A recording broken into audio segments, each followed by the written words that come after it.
Hello everyone, and thank you for joining me for this month's edition of our Greater Vancouver monthly market update. As always, our goal with these videos is to bring you honest, transparent, and unbiased analysis of the Greater Vancouver real estate market. If you enjoy the content, please give us a like, drop us a comment, give us a share, and most definitely subscribe to our YouTube channel so that you don't miss any future episodes. All right, the market continues to sputter as we tread through the traditionally slower summer months. Now, is this just a seasonal phenomenon, or are we looking at a shift that's much more significant? Let's break it down by taking a closer look at the numbers.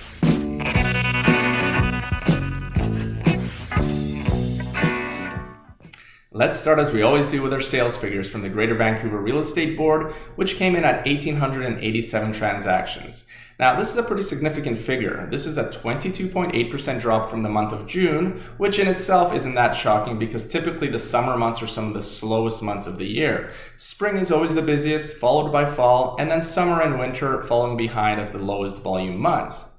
So on the one hand, it's not surprising that sales are down 22.8% from June, but since we know that the market is very seasonal, we gain greater perspective from looking at a year-over-year number. And these 1,887 transactions are a 43.3% drop from the same month in 2021. So from this time last year, market activity is down 43%.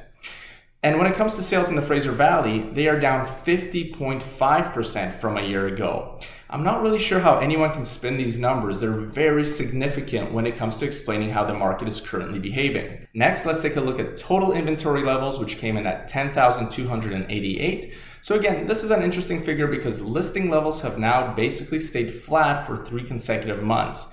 And as I mentioned in one of my previous videos, because the number hasn't gone down as we roll through the summer months, the worry is that inventory could potentially balloon in the fall, which would add to the downward pressure in prices that we have been seeing as a result of rising interest rates. But let's remember, we are in vastly uncharted territory here, and we've been this way for quite some time, and therefore it's really impossible to know if we will see the same type of market behavior as we have in the past. So with the drop in sales volume vastly outpacing the 1.3% decline in listings from the previous month, our months of inventory has now jumped to 5.5 MOI, just barely hanging onto the fringes of what is typically considered balanced market territory. But don't get too hung up on these definitions because as we can see from the HPI price index, prices have dropped for the 3rd consecutive month down to 1.21 million, which represents a 2.3% drop from June. And in reality, this is an extremely conservative percentage based on what we are actually seeing in the field. Which brings us to our next segment, boots on the ground.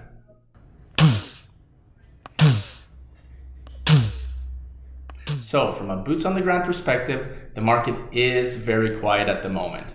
But look, as I previously mentioned, July and August are traditionally slow, even though that wasn't the case a year ago when interest rates were basically negative. But now that we have returned to a more normal rate environment, buyers are no longer rushing to get into the market. Back in January and February, for every month that you didn't jump in as a buyer, it was costing you $50 to $100K depending on the type of product that you were going after. Now, with prices declining and coming off the peak, many of the buyers that we're working with simply want to enjoy the summer. Why skip the weekend at the beach to look at open houses when the same properties might be a little cheaper in October when it's raining? Now look, a person shouldn't take a blanket approach to anything in life. There are differing circumstances for everybody. We've also had buyers recently where it has legitimately made sense to jump in now. Maybe they're in a position where they don't necessarily need to move up the property ladder in the next 2 to 3 years. They feel like they can get a decent rate locked in right now, they're spending the money on rent regardless, and they found an appealing deal on a property that they truly like. There's a myriad of reasons why it might make sense right now, but it varies, and everybody's situation is different. But what I would say is that the wait and see approach is quite common right now. And this presents a problem for those people who are on the market that simply need to move on from their current properties. And there's an old real estate anecdote. Will a house sitting on railroad tracks sell? Yes, at the right price. Everything sells at the right price. And so just as quickly as we've been seeing these rapid gains, we are starting to see some rapid declines in certain regions of the market.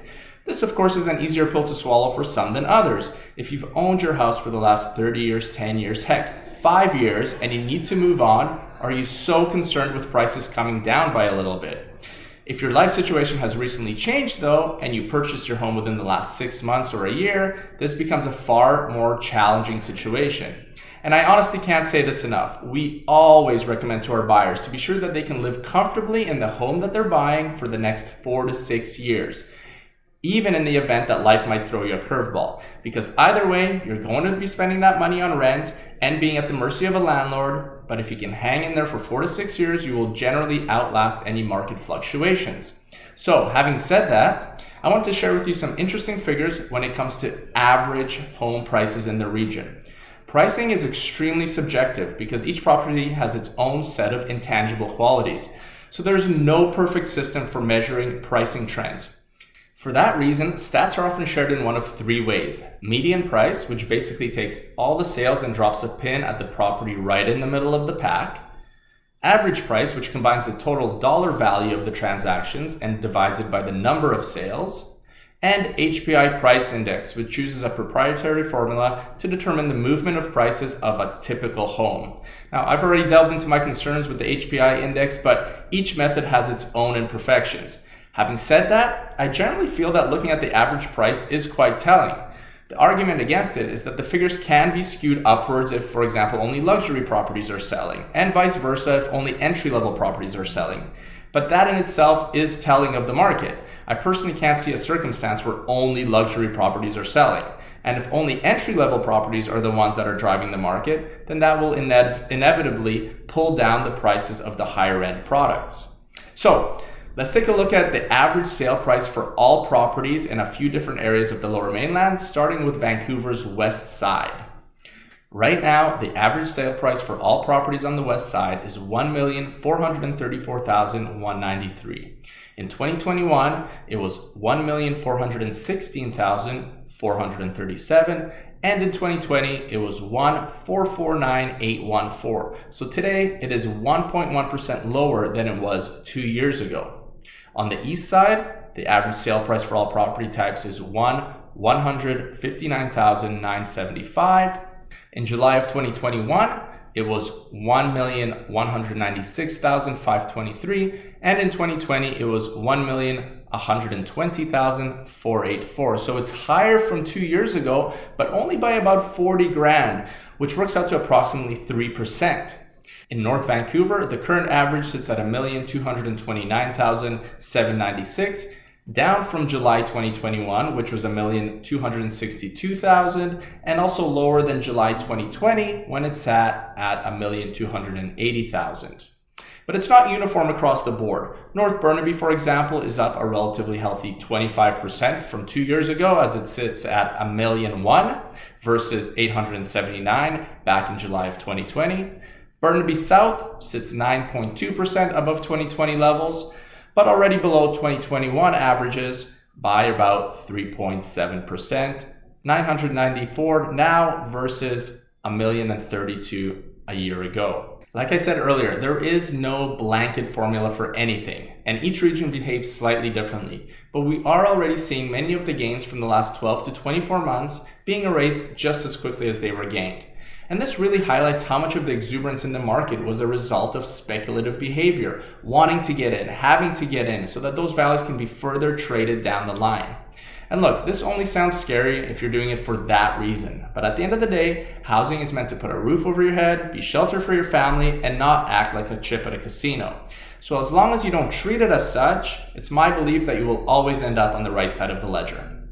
Alright, that's it for me for this month. If you enjoyed this video, please subscribe to our YouTube channel, give this video a like, a share, drop a comment, and I will see you right back here in about a month's time. Take care, everyone.